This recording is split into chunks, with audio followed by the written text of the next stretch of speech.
We are Sports 56, WHBQ Memphis, and W253DF Memphis. Flynn Broadcasting Stations. Oh, yeah. It's time for Wolo and Friends on Sports 56. Here is your host, the voice of the Tigers, Dave Wolo. Look up on the wall. There on the wall. Under the bottle. Behind the door. There's a crack in the mirror. Oh, yeah. Good Monday, one and all. I got a little international flair for my medals today. Zach Boyd, I think you'll be impressed. I mean, there were a lot of international players won a lot of stuff over the International stories, baby. International stories. Yeah. You know, it's the middle of summer. We're at the All-Star break now. What else you got? Used to be, there's more now. Now we cover the WNBA. Yeah. That's something big in the summer now. Or ESPN and everybody else is making it big, and that's good. I mean, promotion ends up really making you more interested, and it becomes a bigger thing. And then, that was part of the complaint of those that are WNBA organizers for years, that if you didn't get coverage, you couldn't build interest. They've gotten the coverage. Really, they should thank Caitlin Clark for all of that. And I'm going to throw in Angel Reese because that is a really good combination of big, little rivalries already built in. They had that little to-do 2 years ago in the final where one sneered and the other was, kind of was oblivious to it. But it began, really, I think the germination, that moment was the germination of this interest in women's sports at a new level. And it is carried over this year to the WNBA. And I got a medal that'll be given today because I think there was a little payback yesterday by one Caitlin Clark to one Cheryl Reeve. We'll get into that in a little bit. College football is in the air. At least, we call this the unofficial start. When SEC Media Days begin, Brett Norsworthy is in Dallas. He'll be on a bunch of the shows today in Dallas for the first time because we have Texas and Oklahoma in. And today, you'll see Ole Miss. Lane Kiffin will be there. You'll have LSU, South Carolina, and Vanderbilt. Those are the four teams today for Monday, for Tuesday, for Wednesday, for Thursday. This used to be, I swear, it was a Tuesday, Wednesday, Thursday deal, and you'd leave on Friday, right? Wasn't that the way it used to be? It was in Hoover, Alabama for all those years. That's where the first ones I used to go to many, many years ago. Now, of course, it's become so much bigger. They now have a radio room. It used to be that, there was kind of a little radio room, but there wasn't the radio row the way it is. I mean, it's amazing what a spectacle it has become in the last 10 years. Yeah. Then you're city hopping. So you're not only hitting schools in that area, but you're also hitting those different markets as well. So the fact that, like you said, they're able to get, they already had Texas A&M, but the fact that you got Texas of all schools, and then you add in Oklahoma. So at some point, they're going to be going to Tulsa, Oklahoma. They could be, if they want to. Well, they could. I doubt that they'll. I'd be shocked. The only time they would go, let's face it, they went to Hoover because it was located in the nicely, yeah, and it's close to Tuscaloosa, and it's not far, and Auburn for that matter. So that made a lot of sense. Nashville's Vandy, and it's still pretty well located. They did it in Atlanta last year, right? That's just a 45-minute drive from the University of Georgia. I would say if they did it, I think, correct me if I'm wrong, and I've done games in Norman, Oklahoma, but I think it's pretty close to Oklahoma City, Norman. And so if they were to hold one in Oklahoma, it would be in Oklahoma City. It wouldn't be in Tulsa, which is a school in a different conference. I wouldn't see that happening. Norman is close. Yeah, it will be in Oklahoma City. I think it's like a suburb. Yeah. Yeah.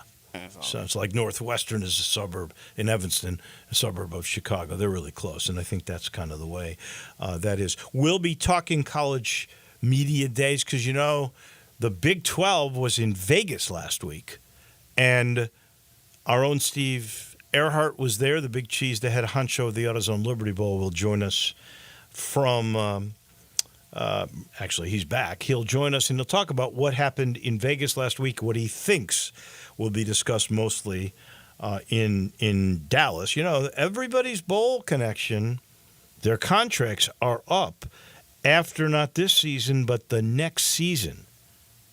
So we'll see about affiliations. That means you got to renew with the Big 12 and you got to renew with the SEC if you're going to keep that connection for the AutoZone Liberty Bowl. And with the playoffs and who knows, I think a lot of stuff will be up for grabs. Greg Sankey has not been kind to the city of Memphis since he's taken over.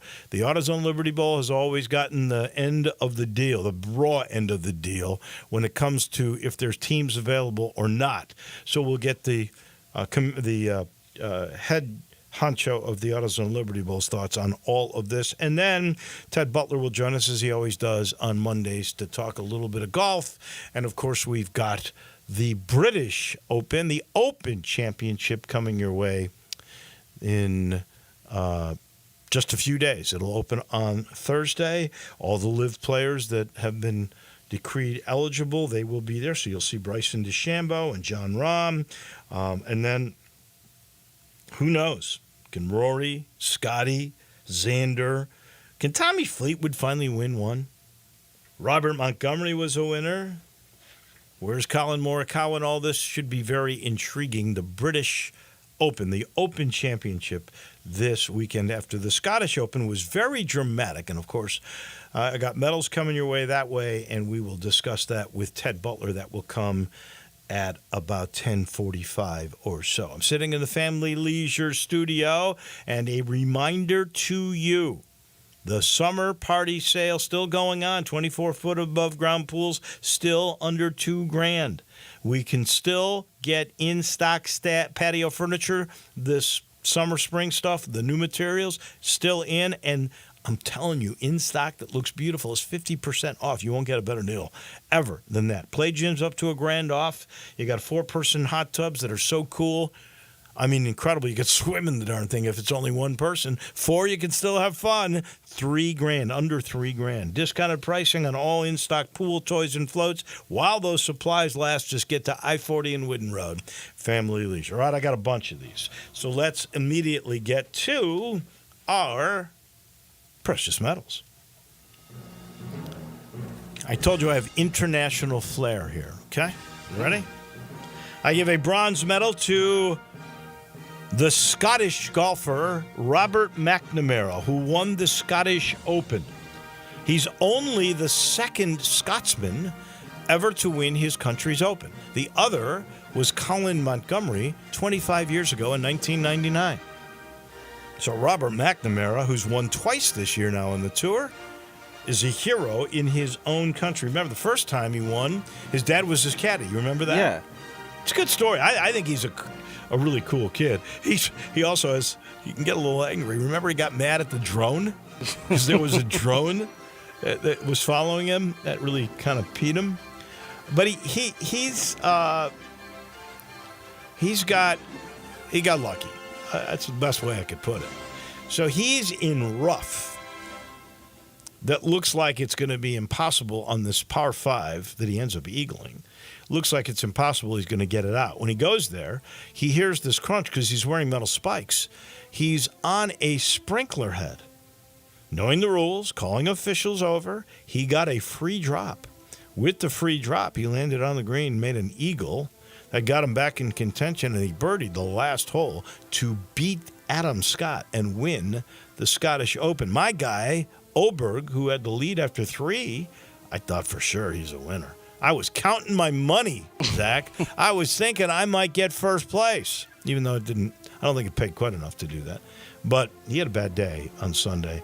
But Robert McNamara really was terrific. A little controversy about the drop, so he gets eagle and birdie to win and become just the second Scotsman ever to win the Scottish Open. That's Robert McIntyre. Oh, Robert McIntyre, you're right. Did I write McNamara? I wrote McNamara. Robert McNamara was a great politician many, many years ago. Thank you, Robert McIntyre. I will give a bronze medal to Argentina. Their soccer team, their football club, Argentina's national team without Messi beat Colombia 1-0, and that was their 16th ever Copa America title. 16 coming to Argentina. Now, I could put this in rust. I only got one rust. So I'll just tell you, there was a 1:20 delay of the start of this game between Argentina and Colombia because several thousand fans actually, without tickets, stormed the gates and got into the stadium. I didn't all get in, but several did. So they kept looking for people who were in their seats. They asked them to show their tickets. There were some people who couldn't get in their seats because these guys who stormed were sitting in their seats. They had to remove them. 1:20. They're going to have to redo how they think in Miami at Hard Rock Stadium, where the Dolphins play, how they do these things in the future for these big international soccer deals, because these hooligans, these fans they'll take every chance to get you. There were 550 cops and they couldn't figure it out. So they got to redo how they're going to do security, but an 1:20 delay. I will give a silver medal to Australia. Why you say Australia? Because the Cleveland Guardians picked as the first pick in the Major League Draft for 2024, the Aussie slugger from Oregon State named Travis Bazzana. He is the first pick in the Major League Draft from the country of Australia. How about that? And I guess this kid's pretty good. Shout out to him. Yeah, shout out to Australia for that. I give a silver medal to the USA. Well, really to Caitlin Clark and the Indiana Fever. And I guess Boston also, because she was involved in beating Minnesota and Cheryl Reeve, the USA team coach who left Caitlin Clark off the USA roster. Of course, she says it wasn't her, it was the committee. She passed the buck yesterday in a very snarky, snarly kind of way. She did not want to be asked about Caitlin Clark. Not at all. And by the way, there were more Indiana Fever fans in Minneapolis for that game than there were Minnesota fans. It was kind of interesting. That's what she's done. That's what Clark has been able to accomplish here. You go to these games, there's many times there's more Indiana fans than the home team fans in the place, and that is what has happened yesterday. And the coach Cheryl Reeve didn't want to talk about it. Also, it kind of helps that Minnesota is not far from Iowa. Well, either. Caitlin Clark, apparently Minnesota was her WNBA team. She said when she was in high school, her dad would take her to, I think they're the Lynx, right? Minnesota Lynx? Yeah. They would go to the Lynx games. That was her team because that was the closest one. So you're right. Proximity is a part of that. But her popularity is amazing. And when Caitlin Clark beats Minnesota and their coach Cheryl Reeve, and then she gets asked about the USA team, she did not like being asked. She basically cussed a couple of times. Used the F word, used the S word. I would think Team USA coach should have a little more class than that, personally. Yeah. But you get asked 15 questions about the same person. I can imagine it gets on your nerves a little bit. And then my gold medal, too, really goes to the country of Spain. It was a great day for Spain yesterday. First off, their national soccer team beat England 2-1 for the Premier League the European Championship. They scored in the 86th minute. It was 1-1. That was late. 2-1, Spain wins the Euro title. And then there is Carlos Alcaraz. Now, you may recall several years ago, I talked about just how good this kid is. I said, this guy is the next great player. He could end up the greatest player of all time. At the age of 21, he has won on every surface. He's won a French Open at Roland Garros. He did that a month and a half ago. He's won on the grass at Wimbledon. He's done that twice. He won the U.S. Open on the hard courts last summer. So there have been several great players in history that have just been great, but they couldn't win on every surface. Ivan Lendl couldn't win at one of the majors. Several couldn't win on the clay in Roland Garros. Great players, just couldn't win the career Grand Slam. Now, the only thing he's got left is Australia, and it's a similar surface to the U.S. Open, so you've got to assume he'll end up winning that.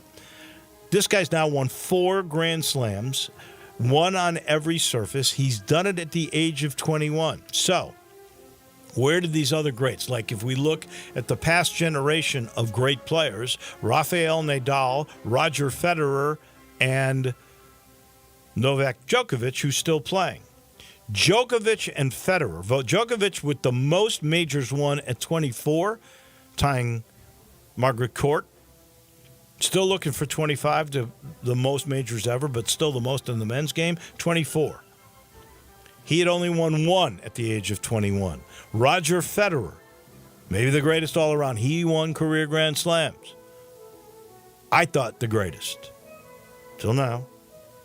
He had only won 1. Nadal, because of his mastery on clay, he had already won 3 by the time he was 21. Alcaraz ahead of them all. Alcaraz, if he stays healthy, at 21 with 4 already, is ahead of the game. He's got to beat 24. It's a long way, but if you project out the way this guy plays, again, health is going to be the key. There's a guy who could become the absolute greatest. So Spain with Alcaraz and the Euro title, they get my gold medals. Zaxter? Got a couple of bronze here for you, Dave. I'm going to give a pair of bronze to Reed Shepherd and Matthijs Buzelis.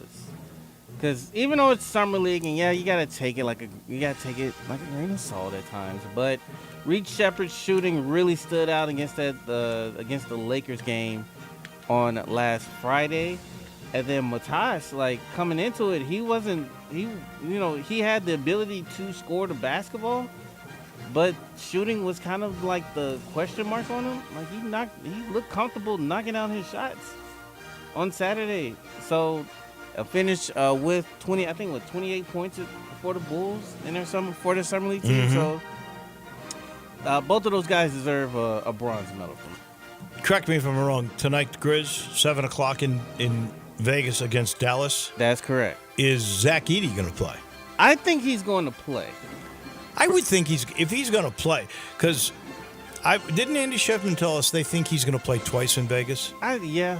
So it would make sense to play today and maybe the last game or the 4th game, right? Because this. Yeah. Okay. So hear me out. Like the first game for the Salt Lake City Summer League was July 8th. That was a week from now. That was the game that he got. He tweaked his ankle, right, fell on his back, or whatever. And so their first game in Summer League was Friday. And so for the Grizzlies, they just told Zach, "Hey, you're gonna get a week off. Or you're gonna come back and play." I think that's the mindset here. I don't think it's nothing major. Well, I don't think it's major, because if it was major, he wouldn't have been able to come back and play in the game. I know it's always sore the next day, but anytime you tweak an ankle and you get back in, it's never more than a couple of days that you're really in great pain. Honestly, I think they're just being cautious. Plus, which, you know what? They're going, this kid was great in this game. Let's not hurt his confidence. And by the way, as a front office, we've gotten a lot of credit. Let's keep that credit coming. Let's not take chances. So they've given him a week. I think he'll play probably today, and I wouldn't be shocked if he didn't play in the 4th game, unless they were to hold him and they'd already made that 5th playoff game. Right. They might play him in that. Right. So, but shout out to Reed Shepherd, Matthijs Buzelis, those two guys that stood out from my eye test. Good bronze. Another bronze here. I'm giving that to Ryan Blaney from winning Pocono. They call it the tricky triangle, Dave. I don't know if you're aware of that. No. Yeah. No. Not aware of anything in racing, although I did see a Formula One crack-up yesterday, the video of a crash that was pretty spectacular. Yeah. So shout out to Blaney winning Pocono. Next week is the Indianapolis 500, Dave. No, not Indianapolis 500. Excuse me. That is the they at Indianapolis Motor Speedway NASCAR is, and it got me thinking because you mentioned Caitlin Clark, and I'm like, would she be the one to drop the green? She could drop the flag. But then that. But then I had to check the schedule for a second because I was like, okay, like what's their schedules looking like? Right. So the 17th is the last. It's their last game before All-Star Weekend. Oh, she could be there for that. She could. The All-Star game is July 20th. The race is on the 21st. What? So she could just take a plane. She could just take the plane, take a private plane, head back to Indy, and it could drop the green flag. I would suspect that could be. Indy can afford to send not the Fever, the racetrack could afford to send a plane for her to get her to drop the flag. No problem. Silver medals here. A couple silver medals. One, I'll give one to Team Argentina for getting the win in the Copa America tournament. That's correct. Again, 16th title. Listen. Their team's so good. Messi sprained his ankle, and they still won. They still won. Like, Exactly. It's like it's not a problem. Like Argentina got the dudes to make it happen.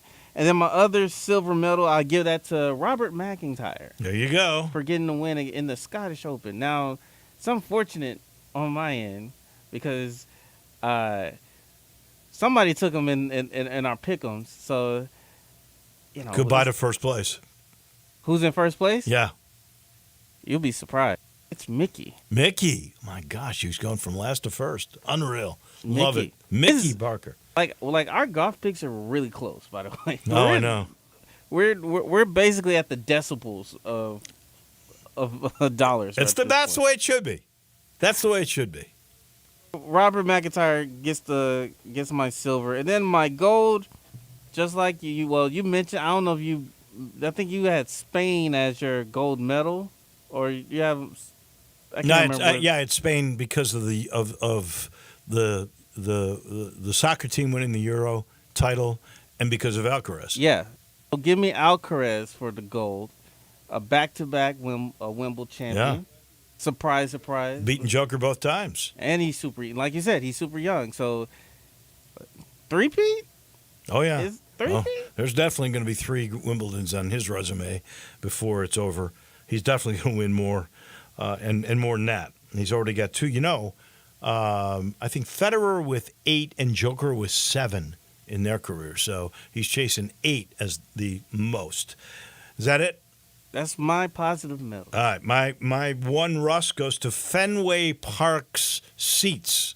I don't know if you saw this, but yesterday, I think it was in the first inning, Rafael Devers hit a home run to deep right field. 439 feet away. The exit velocity off the bat was 114 miles an hour on this home run. 439 feet later, it hit one of the bleacher seats in right field. It broke the seat. Now, I don't know if this is one from like 1918 when Fenway opened. It looked like a new seat. I've seen the seat. But can you imagine? A 439-foot home run was hit so hard that it could break a seat in Fenway? Those seats got to be fragile. It gets a rust. It might have been rusty. And my rust, even though it's gamemanship, I consider this a rust. The final possession for the Chicago Sky, Angel Reese had the ball. And the Liberty, again, they already won. They won the game. They blow them out. Liberty decided, you know what? Let's not stop. Let's stop history right here. And they quadruple team Angel Reese and making her end her double streak. And I'm like, come on, y'all. Oh, really? So her double streak ended. I didn't see it. Yes. I'm like, really, y'all gonna send 4 players to Angel Reese over a double, and y'all already won the game? Come on now. Like, if she missed, then cool. You know what? These veterans, they hate these young guys. They don't like Caitlin. They don't like Angel. And they're the ones, those two are the ones that have elevated them where they got charter airplanes and all these crowds. It's crazy to me. But this mentality of the older players, like Diana Taurasi, one of them, won't talk about Caitlin Clark, all this nonsense. It's crazy. Listen, I get it. It's part of the gamemanship of what they have, but it's 2 points. You won by, 20 plus? Like, I don't know. I don't know. I understand how that can bother you. I really do. This portion of the show brought to you by the good folks at Grind City Brewing. If you like any kind of local beer, you'll love Grind City. You'll love Poppy's Pills. That's the Pilsner that is just what the doctor ordered. If you like the pale ales, you'll love the Godhopper. If you love ambers, oh yeah, there's nothing like the Thaddeus. If you love Blue Moon, the Belgian-style wheat ales, they got the Belga. They got this one that's unique. It's a craft malt liquor they call Tiger Tail. It's got a little bit extra kick, and it's named that way. It's a local beer for the local team, the Tigers. That's simple. This, by the way, is a great place to go visit. Just north of downtown, right close to the river. You can see the city.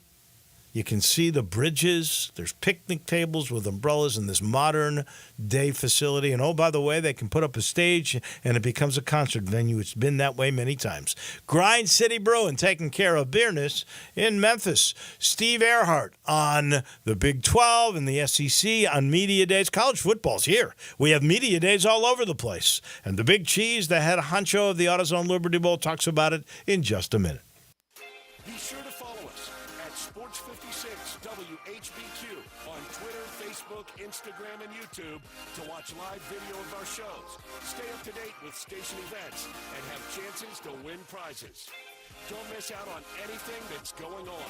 Follow us at Sports 56 WHBQ.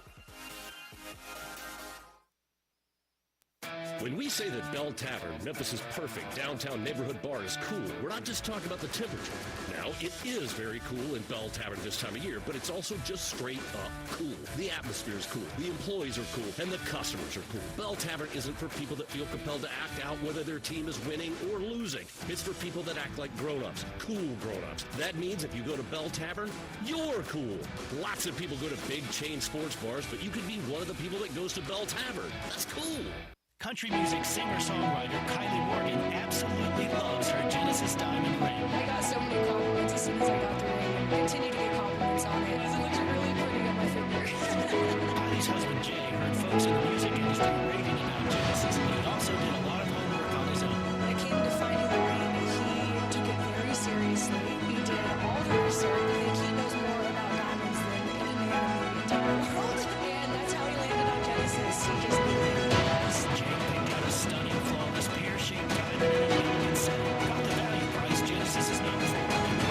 Tell everyone they moving on the amazing Genesis experience. When you walk into Genesis, you can just feel the happiness. You know that they're helping find something that symbolizes the love that you have for your partner, and you can feel that as soon as you walk through the door.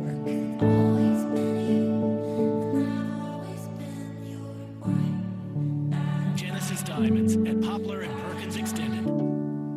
They say health is wealth, and I could not agree more. That's why if you or somebody in your life is living with everyday aches and pains, I want to tell you about Relief Factor. And I'm telling you, I can feel the difference. Relief Factor is a daily supplement that helps fight pain naturally. Naturally. Now that's a big deal. Developed by doctors. Relief Factor's unique formula of ingredients all work together to help support your body's response to inflammation. Instead of masking pain for a couple of hours, Relief Factor actually helps reduce or even eliminate your pain for good. Whether it's neck, back, joint, or muscle pain, if you're looking to feel better, live better, give Relief Factor a try. In 3 weeks, you will know if it's working because you'll feel it. For instance, I was sent Relief Factor to try, and I've been taking it every single day. I'll tell you what, I feel the difference every day. Go to ReliefFactor.com or call 1-800-4RELIEF. That's 1-800-4-RELIEF. Save on your first order. Don't let pain tell you how to live. Fight back naturally with Relief Factor. These products and statements have not been evaluated by the Food and Drug Administration. These products are not intended to diagnose, treat, cure, or prevent any disease or condition. Jenkins Floors and More invites you to their retail warehouse where they pass wholesale savings on to you. Jenkins Floors in Little Rock, Cleveland, Mississippi, and now open in Horn Lake at 2356 West Goodman Road.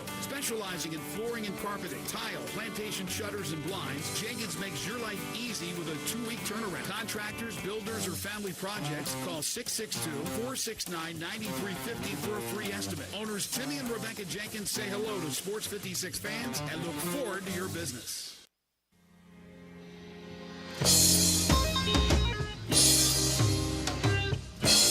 Now back to Wolo and Friends on Sports 56. Here once again is the voice of the Tigers, Dave Woloship. Tomorrow, I see my friends at Campbell Clinic and get my right shoulder replaced. So I've been trying to make up for lost time because I can't play golf for 6 months. So where did I go? My final round of golf, I went to Miramichi. Actually went with Steve Earhart and my 2 sons. And I got to tell you, Miramichi has the best fairways they've ever had. Not compacted anymore. Grass is perfect. Greens are perfect. You can play back like my sons did a little bit, or you can play up like myself and Mr. Earhart did, and you can be challenged. And it is so beautiful. The practice facilities, the best in all of Memphis. And if you have this sense that it's a long way away, it's not all the way to Millington. It's in Woodstock. It's literally 12 minutes north of downtown, if that's where you live. Or if you live in East Memphis, from my driveway, it's 22 minutes. That's all. It's so easy, so beautiful. The waterfall was going yesterday, that meandering stream on the back nine. You just can't beat the beauty. They call it the place of happy retreat, and that's the truth. Go check out Miramichi. Let's head to the AutoZone Liberty Bowl, and our friend Steve Earhart standing by. Good morning to you. I know you got a busy morning. You got to be out of here by 10:40 or 42 or somewhere in there. But you were in Vegas last week. Your other connection in the AutoZone Liberty Bowl, the SEC in Dallas this week. What do you think we're going to get out of these 2 media days? You were just there last week in the sweltering heat in Sin City. Good morning. That's right. Good morning, David. And yeah, I was impressed with the Big 12. The most impressive thing ever was being inside the new Allegiant Stadium there in downtown Las Vegas, where the Raiders play. What a beautiful, unbelievable facility! And I hope that some of the renovations going on at the AutoZone of Simmons Bank Liberty Stadium, even the new areas will be as nice as that Allegiant Stadium. But other impressive takeaways from the Big 12 were General Rich Clark, who's taking over as the executive director of the college football playoff. One of the most impressive men I've ever met. I think I met him one time before at an Air Force Army game because he was most recently the superintendent of the Air Force Academy. What a wonderful guy. Fans around Memphis, they will get to know him a little bit. In fact, Dave, maybe you ought to book him on the show. But here was a guy that played football at the Air Force Academy. In fact, when they were, I think they won some bowl games back in his day, about mid-'80s. Then he was flying the jets over Iraq under fire, and won all kinds of medals. But when he told me, he said, "Don't call me General. I'm retired now. I'm just Rich Clark. I'm a football player, assistant coach a little bit, and I love football, and he calls himself a fan of college football. I'm a very impressive guy, so hopefully people around here get to know him." And then the second takeaway was Brett Yarmark, their commissioner, said the Big 12 is the deepest conference in the country. And, of course, everybody was texting Greg Sankey down at the SEC. What do you mean by that, the deepest conference? And so we kind of tried to figure out that meant that he just thought it was balanced and that, there was they were all going to be competitive, which is right, because you don't know who's going to win that conference now that Texas and Oklahoma are out of the picture. I mean, it's really a toss-up. So I think he probably got away with calling that, but I'm sure his friends at the Big Ten and the SEC are going to be debating that. And, of course, they're starting those meetings right now down in Dallas for the first time ever for the SEC meeting. So it's college football time for sure. All right, you mentioned the declaration that the Big 12 was the deepest. There's 12 spots, right? So you've got the group of 5 getting 1, and you've got the 4 Power 5 champions getting the other. That's 5. There's 7 left. Out of those 7, I've heard some people say the SEC is going to get 4 or 5, or the Big Ten is going to get 4, or something of that nature. What do you think is the most any conference will really get? Because there's only, 7 spots. How many of those go to the SEC? How many of those go to the Big Ten? And will there be, if this is the deepest conference, are they going to get 2 or 3? Where's the ACC in all of this? And Florida State and Clemson are really good. I mean, to me, it was kind of crazy that some people would think that you could get more than 4 from any conference. I think you've hit it pretty close to right on. Now, the Big 12 thinks they're going to get their champion, which is automatic, plus 1. So that's 2.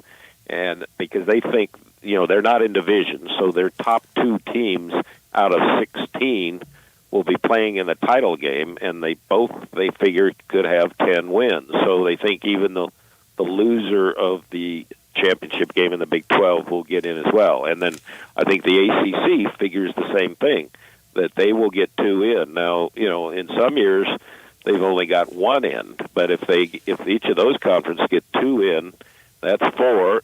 And the group of 5 is 5, so that's 7. 5, so and then you maybe look at Notre Dame, and then is that mean that there's 4 each for the Big Ten and the SEC? Because if you get 4 each for the Big Ten and the SEC, there's not room for 2 each of those. So it's going to be close. I don't think any conference will get 5, but I guess there's an outside possibility of that if you say, well, the Big 12 or the ACC is only going to get 1 in, their champion. But I think it depends on if in those championship games, the Big 12 is probably right. If you have 2 10 wins, and they're playing a 9-game schedule in the Big 12. But I think 4 each for either the Big 10 or the SEC is pretty close. Well, if it's 4 each plus 9, that means one of the other leagues. If Notre Dame gets in, then that means only one, the champion of the Big 12 and the champion of the ACC. If they both get 2, and then Notre Dame gets in, that means the SEC and the Big 10 would only get 3 each. Yeah, this is why they want 16, because the 2 superpowers want as many teams as they can get in.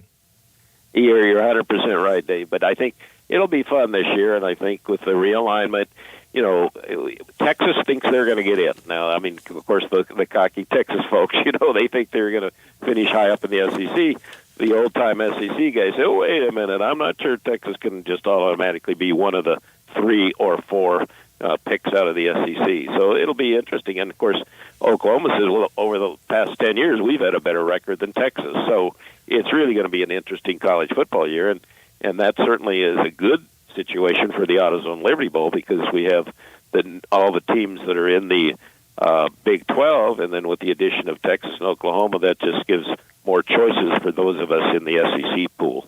How, since you bring it up, how do you think things will go after 2025? You got this year and next year. Then the TV contracts are all up, and that's when all these league affiliations with the bowls are all up for grabs.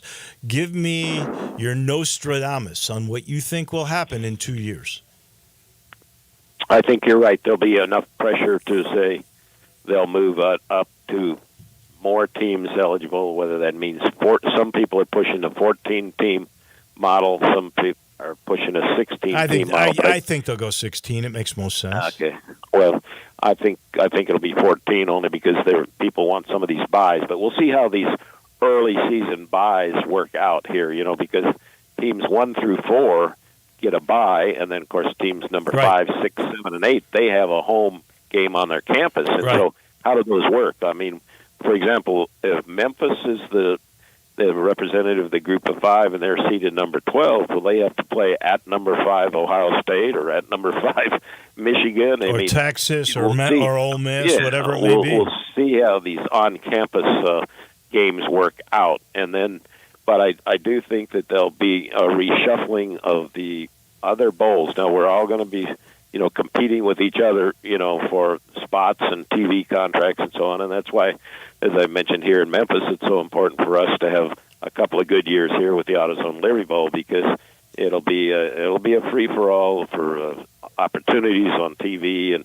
we're just so blessed to have AutoZone, a great hometown title sponsor, and they're dedicated to the future. We have a good relationship with ESPN, so we'll be working hard next year to extend our contracts with everybody, the conferences, the television, and with our title sponsor. So if you were a betting man in 2026, will the AutoZone Liberty Bowl still be SEC versus Big 12? There's a possibility that we might talk to the ACC as well, but I'm convinced we'll stay with the SEC, because it's here we are in the middle of the Mid-South there, SEC. It's geographic, and I think there's going to be more and more of the issues of geography in the bowls. And so we've been very happy with the Big 12, and again, we've had great success with the teams that played. I think except for the new Arizona State, we've had every single team from the Big 12, including Colorado and Utah. Remember Urban Meyer's first bowl game ever was when he was at Utah. We've had UCF. Oh, and incidentally, UCF would really like to come back here. Gus Malzahn was talking about, hey, they've got the great quarterback this year. We'd love to come back to the AutoZone Liberty Bowl. Remember, they beat Georgia the last time.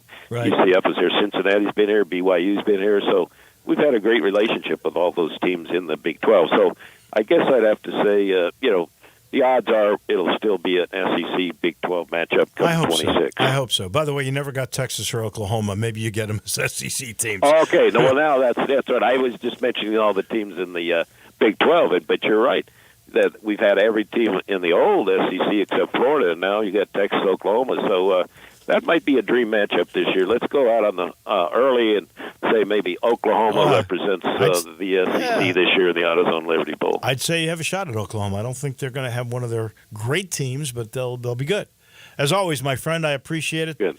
And TJ Reed's off today, so we appreciate your filling in with all of your insight. Think about you. On your surgery, I'm sure it'll all go well, David. You get that new shoulder, and now you'll even be a golfer that shoots 70 instead of 80. So good luck with your surgery. From your mouth to God's ears, that's for sure. Thank you much. Well, I appreciate it. Thank you, sir. That's the Big Cheese, the head honcho of the AutoZone Liberty Bowl. He was in Vegas for the Big 12, and, of course, he'll be monitoring the SEC, and you'll have more coverage of the SEC Media Days with Brett Norsworthy. He is down in Dallas for our station. This portion of the show brought to you by the Eflin Insurance Team, and they're a team. They've got not just Matt, but they've got Andrew, and they got Grant, and they got Keith, and they got this phone number that's easy to remember, 386-GUR, 901-386. It's 4777. That spells out GUR because they're huge Tigers supporters, and they do insurance a little differently. This is why you should call them, because they want to get to know you. It's the best way to protect you. They find out what's important to you. They find out what your budget is. And then they get the perfect insurance to protect your family, whether it's your home, your auto, or life insurance. And that's how they operate with business, too. Small to mid-sized businesses, that's their specialty. They get to know you, your employees, your product, forecast you out a little bit, figure out what the budget is, and then they get the perfect commercial insurance. Again, the number's 901-386-GUR. Get protected the collaborative way. Get protected with the Eflin Insurance Team. Back in just a minute when we return to summer golf and games. We go to see Ted Butler in just a minute. Start your day with Sports 56 Mornings with Greg Gaston and Eli Savoy. Weekday mornings from 7 to 10, right here on Sports 56 and 98.5 FM. Hi, this is Troy Fiveash, owner of Fiveash Roofing. In these uncertain economic times, there are so many things as a contractor and a business owner that I cannot control. The rising cost of materials, not to mention fuel and transportation costs. In the last 2 years, shingle prices have almost doubled, and commercial materials have doubled. And I don't have to tell you what fuel costs these days. But you know what I can control? How much markup I put on a project.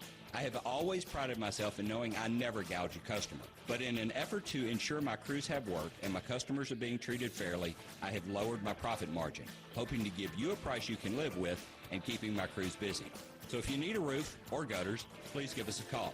5 Roofing, fair, honest, and ethical. 5 Roofing, a proud sponsor of Tiger Athletics and a member of the Tigers home team. 367-0050 or memphisroofer.com. 367-0050 or memphisroofer.com.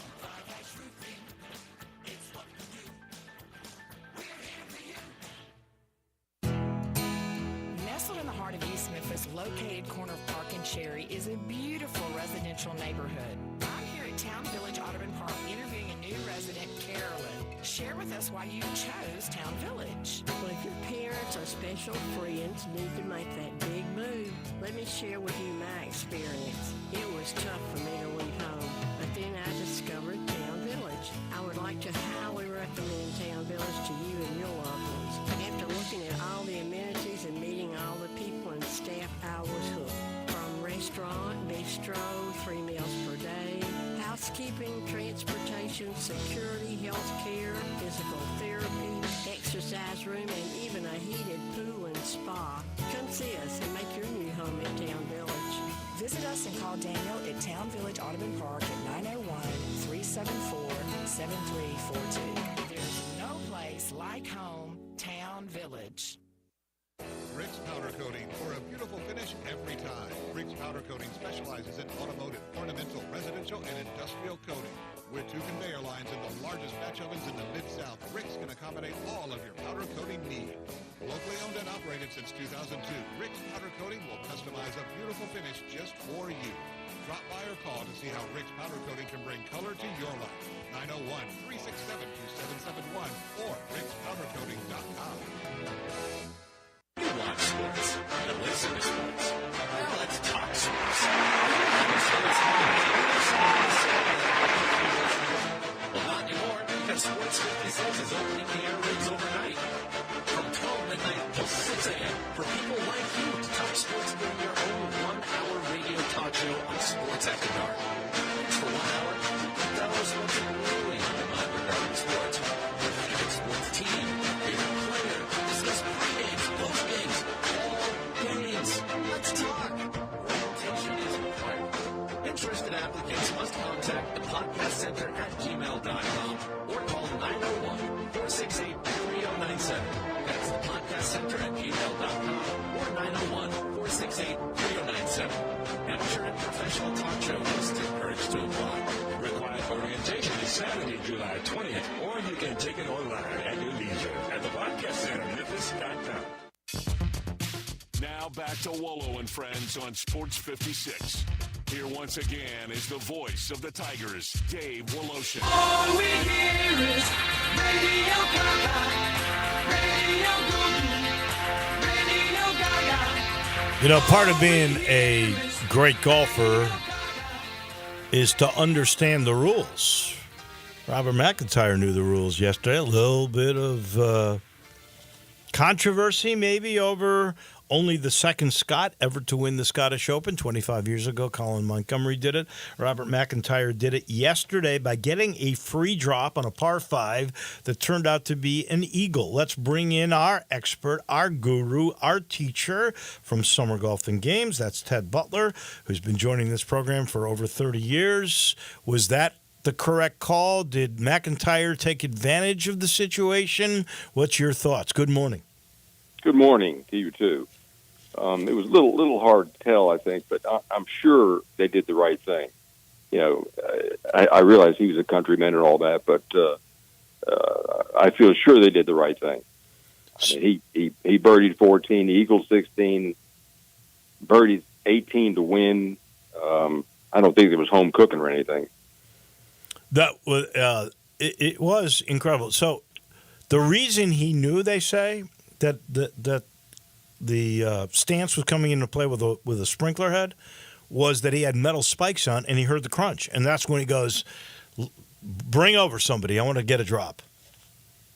I totally agree. I mean, I still like metal spikes. You know, you can't wear them in a lot of places, but there's obviously a good reason to have them. I don't even see them seriously being sold anywhere. Like if you go to Edwin Watts now, which is where I think most people buy their golf stuff, because the country clubs don't stock like they used to. Golf courses don't stock like they used to. This is the number one place, I think, in the city. Not to give them a free plug, but I am. But I don't think you could find a metal spike in Edwin Watts, can you? Yeah, I don't know. I mean, I would think not. Most everybody that I see that comes in here, and even I don't wear them right now, but I did prefer them when I was playing. Yeah, you get a better footing, right? I mean, I think the only pro that I can remember still using them, obviously McIntyre did. I think Phil Mickelson never gave up using them. Well, you can hear them on some of them when they're walking on the cart path. Some of them are still wearing them. Yeah. I don't know. I don't remember exactly who, but you can hear when they're walking down cart paths. You can hear the clicking. Yeah. So there's some of them still wearing them. And it's really interesting. We talk about Pebble Beach and what is the famous 17th, where you can use from a pitching wedge to a 3-iron depending on the wind. That's sort of what happened yesterday. If you go back a year with McIntyre and with Rory McIlroy, who ended up winning, they were hitting into that same par 5 that he eagled yesterday. They were hitting like woods. This guy, what did he use, a wedge? Well, actually, we talked before, it was 18 is where they hit last year when McIntyre hit a 3-wood to about 3 feet, and then Rory hit a 2-iron from about 230 in this howling gale, and Rory made the putt to win.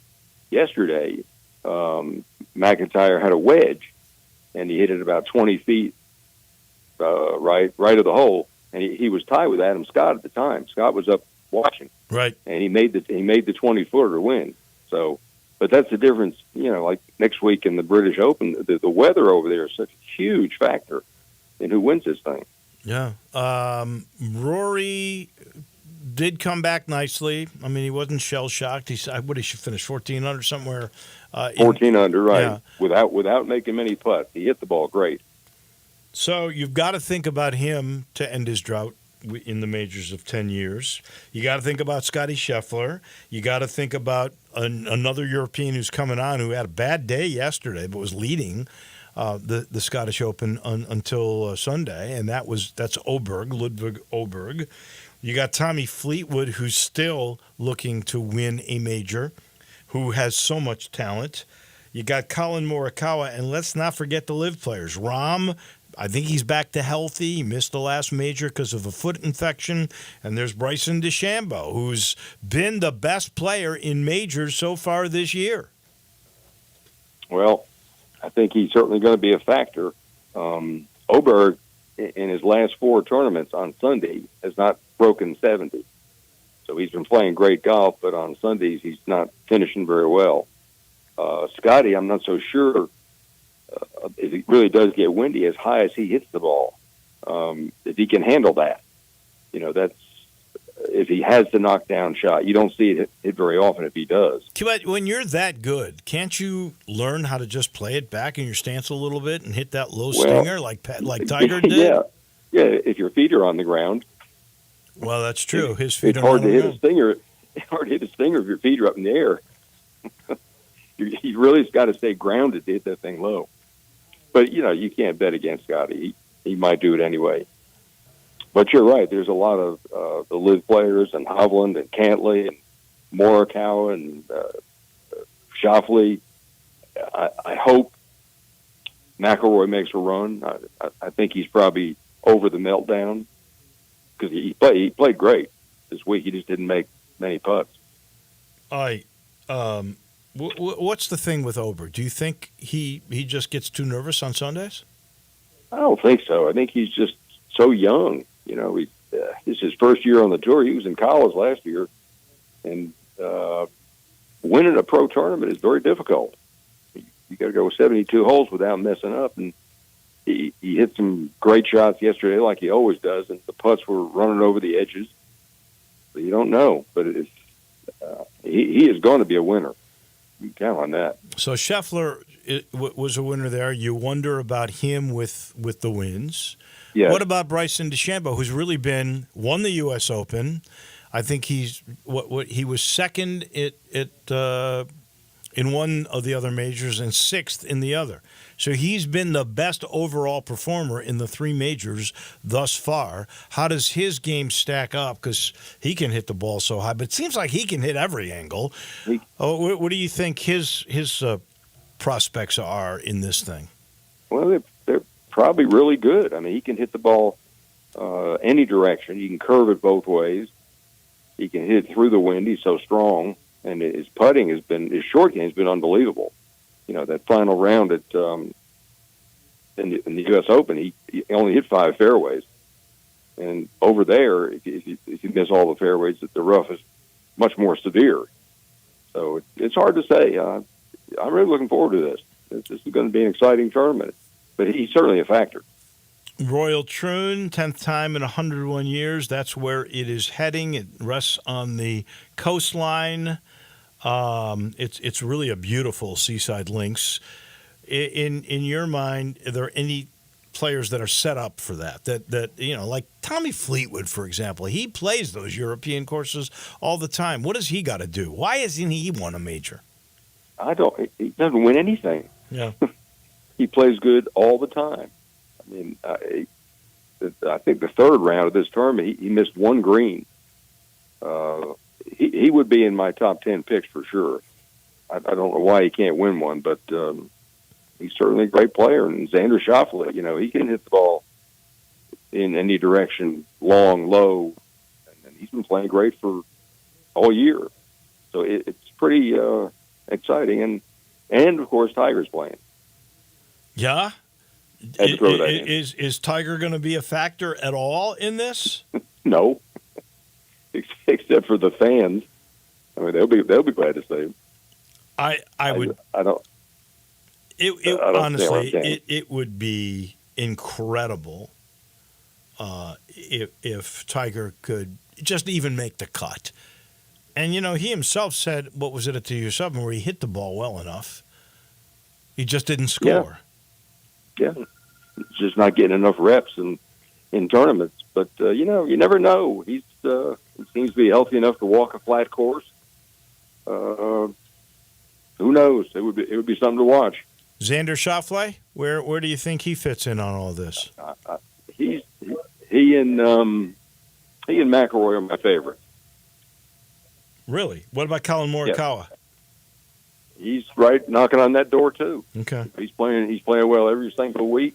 His iron play is spectacular. There's so many good players this year that are, I think, going to be in contention and certainly have a chance. And I'd be remiss. I should have given him a medal. I did not. But Ernie Els, who was such a great player on the PGA Tour, finally won a senior event, and it was a major. Right, and he's won a bunch of golf tournaments in his life. I don't know what's kept him from winning on the senior tour. I mean, he's got everything. I suppose putting has been an issue, but ball striking, he can still play the regulars tour if he wanted to. I don't know if you know the answer to this, but Bernhard Langer, he played in the IBM a couple of weeks ago. It was his last event ever on the DP World Tour, the European Tour, where he won 42 times. Is he retiring from the seniors too? Because he's got more senior wins than anybody else. I don't know. I hadn't even heard that other part. I wouldn't think he is.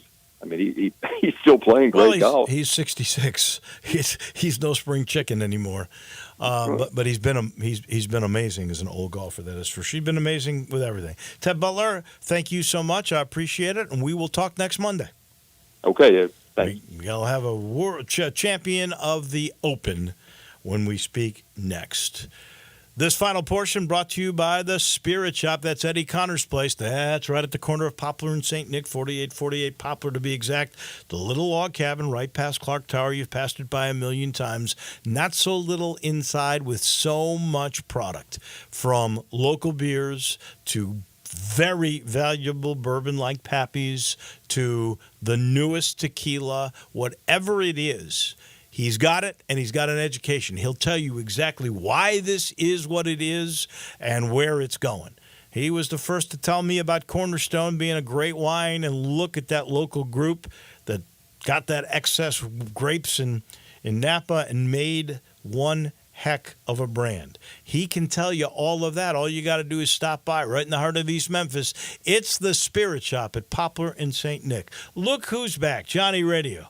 Back healthy. He will be coming your way next. I will be missing the rest of the week, getting a new shoulder. We'll talk again next Monday.